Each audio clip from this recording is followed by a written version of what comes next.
Hey guys, been asked by popular request is to shoot a video on how to restring your Instinct frame sections. So I wanted to kind of do that and cover it with you. All right, so some things you're going to need to get started to restring these frame sections is you're going to need some beads. Get them at Hobby Lobby, right? Obviously, you're going to need your zip style tabs,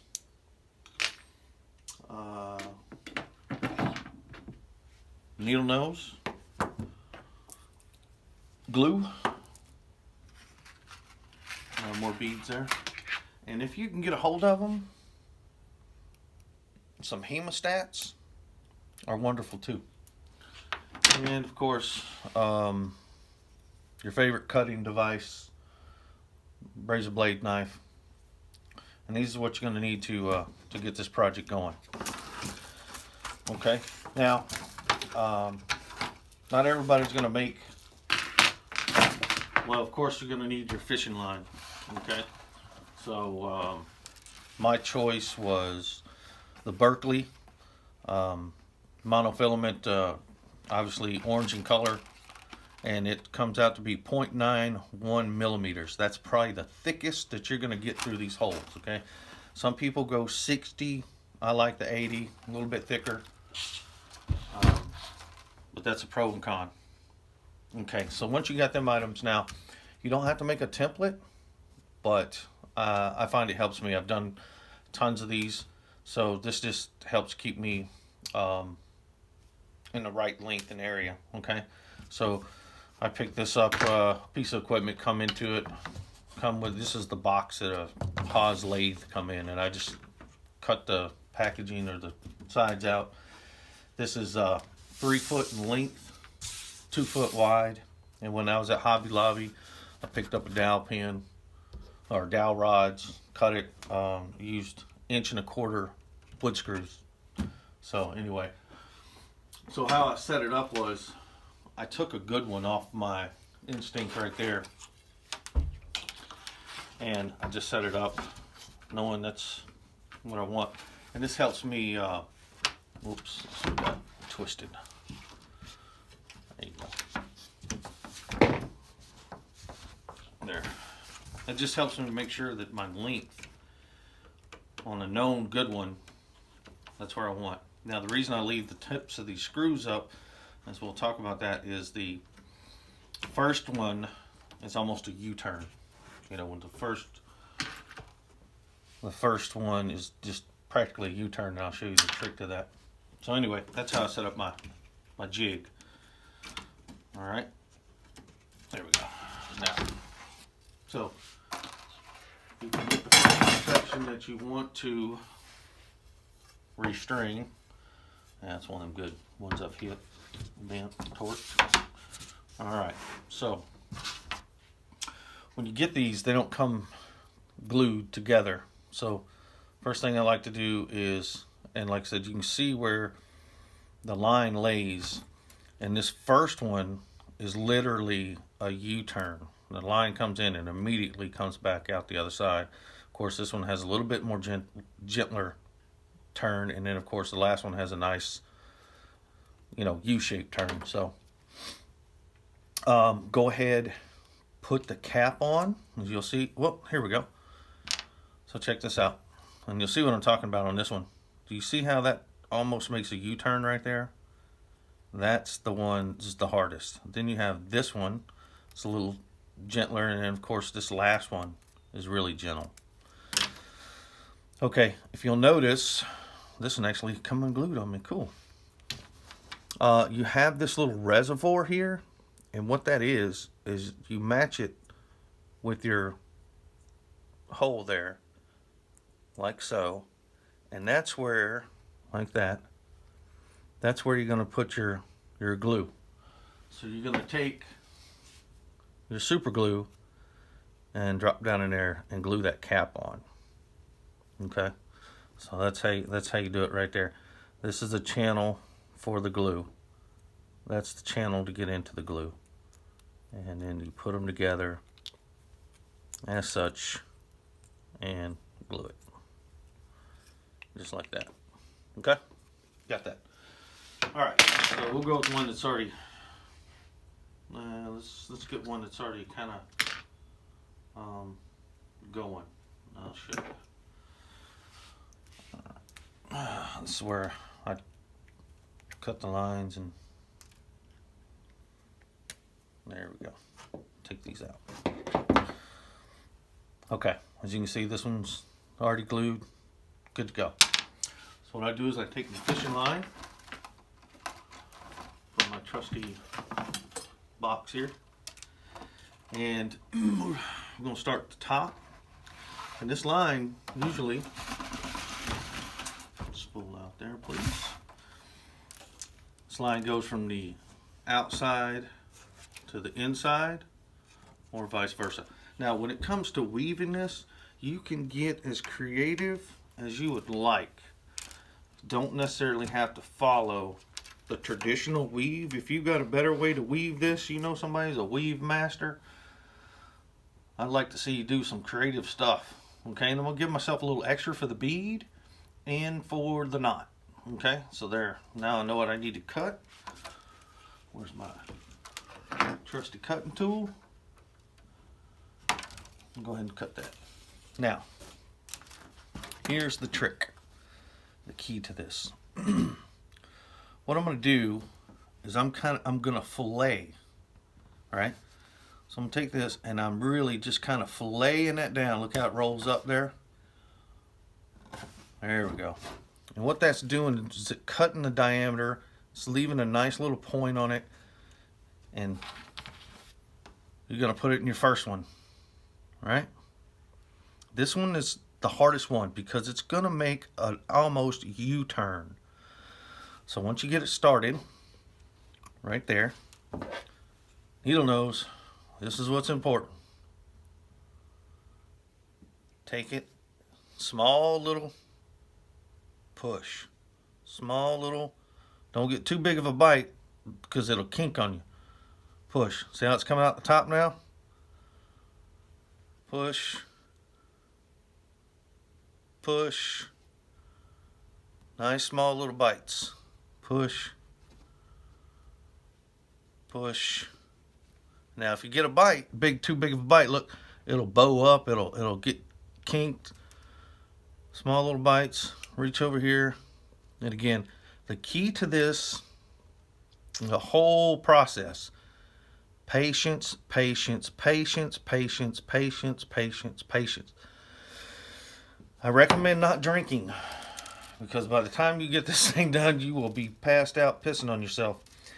I recommend a shot and coffee, maybe some Baileys and coffee. God, that sounds good right now, actually. Anyway, because you're going to need some patience. All right, so now we got this first one done. See how it immediately loops right around. Okay, so I'm going to go up here. I'm going to do the outside one and then the inside one. Okay, so I'm going to put it in here. And again, you should feel it which way the line is feeding. Okay, I'll push. There we go. Comes out here. Now, I'm going to put my bead on. Okay. You can do it without the beads, but what I found, believe it or not, is these beads actually help keep it from the knot working its way out, vibrating out. And they will, if you don't use the beads, you'll have one literally vibrate out. Okay, so the beads help. So what I try to do here on this knot, everybody's got a trick to their knots, do whatever you want to do. I make a loop. It's kind of like a fisherman's knot. I put a twist in it and then go right back through the hole. And I know you probably couldn't see that because my fingers are all in the way, but make a loop, do a twist so that it cinches back up on itself. It almost looks like a figure eight. See that? All right, so on this one, I'm gonna go ahead and pull this one kind of tight, okay?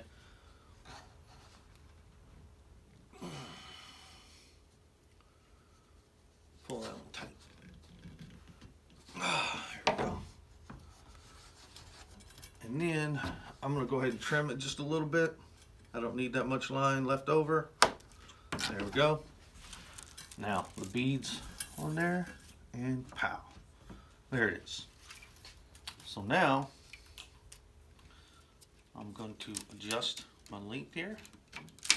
Oop. Oop. That's about where I want it. Maybe a little tight right there. And I'm going to go to here. Now, one thing I did forget. Oop. Marking utensil. Trusty Dusty.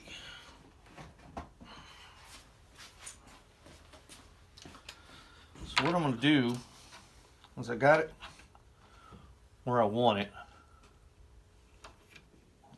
Take a little bit more slack out of that. Now this is kind of important. You'll see what I mean. Oh, right there. That's good. So what I'm going to do is kind of mark the line. So about right there, I know at least I want my bead or something to be there. All right, take it off here. Was on the outside here, I'm going to be on the inside of this one.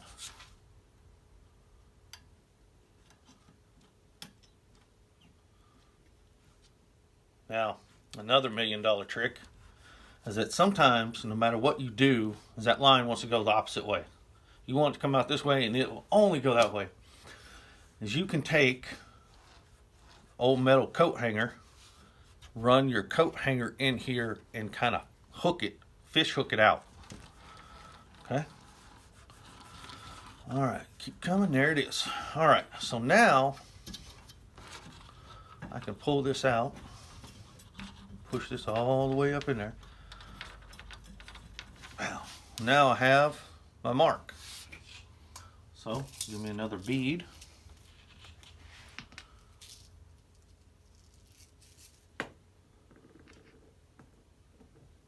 Always put the cap back on because I promise you're going to dump them and they're going to go everywhere. All right. Get in the hole there, buddy. All right. So there's my bead. Now, make my loop, do my twist, back through the hole. And now I need to kind of adjust where I want that knot.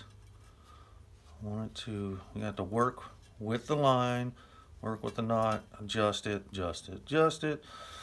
Patience, patience, patience, patience, more patience. And then when you run out of patience, you still need some more patience because it's kind of tedious. Come on. Come on. Be nice.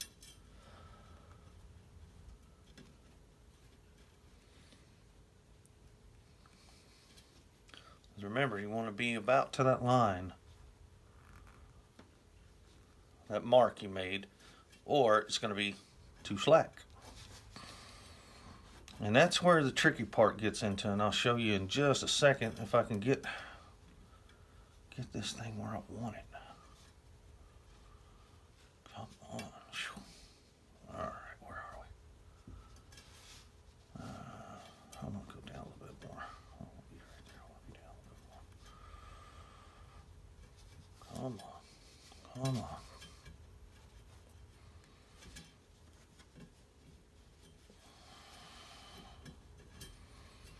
Like I said, man, you got patience of a saint. This is for you.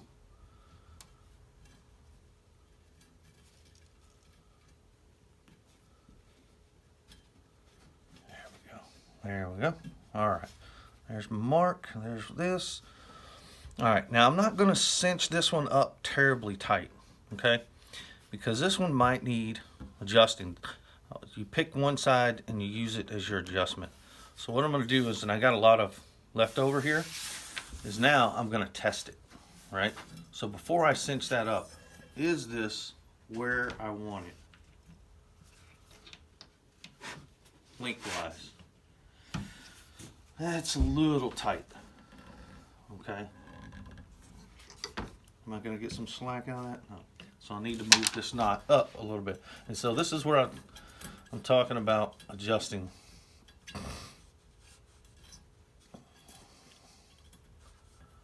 Adjust the knot.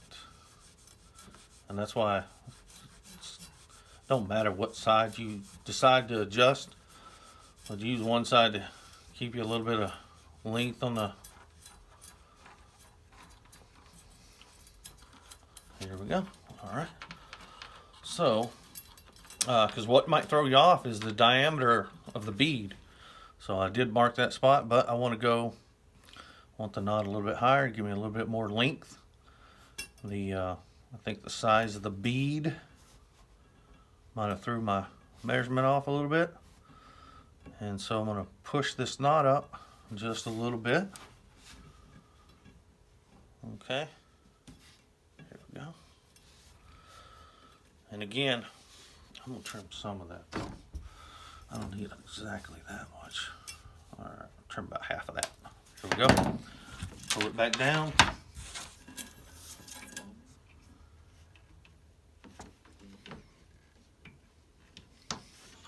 That's a little bit better. I can see my mark. There we go. There we go. That's better. Now that I'm happy with it, push it back out. And then I'll cinch this knot down and then trim up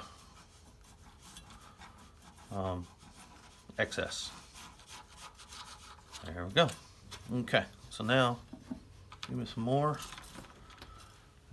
needle nose and I'm going to cinch this knot up just a little bit more. There we go. Trim this excess off. About right there. And that's a guesstimate. There's no right or wrong. Looks good. Boom, boom. There we go. So now you just go back and you do every one. Where this comes into play of getting this adjustment right is you'll see that some of them, see how this one gets loose? What happens is the center one, if it's loose, this one could be super tight, or this could be super tight and this one be super loose. Now this is just stretched over time, and they're loose. Now if you look at these are really nice and tight. See, they all are symmetrical, nice and tight. Another thing is, let me see if I can do this. Man, that's gonna be tough one-handed. Okay, press the button, push down. Come on, there we go. Okay. Now, here's what you want to do. When you put your zip tie in here, you only want 2 to 3 clicks, no more than 4. You don't need to bury that zip tie in there. So let's hear. See how it's getting tight? 1, 2, and that's already kind of taut. 3, and that's super tight. Okay, that's perfect. That's what you want, because you still need enough zip tie to press this, push in, take the pressure off to release it. I've seen guys have theirs that just buried all the way to the top. You know, I mean, they literally went to there. You don't need that. Like I said, 3 clicks, plenty, nice and tight. Okay, so that's where this comes into play. This adjustment here. This is going to get tight, and this is going to get tight at the same time, but they're 2 different lengths. Well, they're actually 3 different lengths. So anyway, if you like this video, how to string your netting, just hit me a thumbs up. Check me out on Facebook, Backpack Aviator. We'll do some training in Northeast Mississippi. Certified USPA instructor. So if you know anybody wants to training up in Tupelo area, hit me up. You know, let me know. That's how you string them. I'm trying to keep this. This is going to come out to about 20 minutes. So you can go crazy with the pattern. Like I said, the factory one kind of got this diamond pattern. I know people who's put a slip knot here and ran line longitudinal like this. I'm sorry, horizontal. My bad. Horizontally, and did some crazy stuff with the weave. If you're know somebody that can do that, or if you're somebody that can mess with the weave and make it cool, do it. There's no right or wrong on it. Anyway, hope you enjoyed it.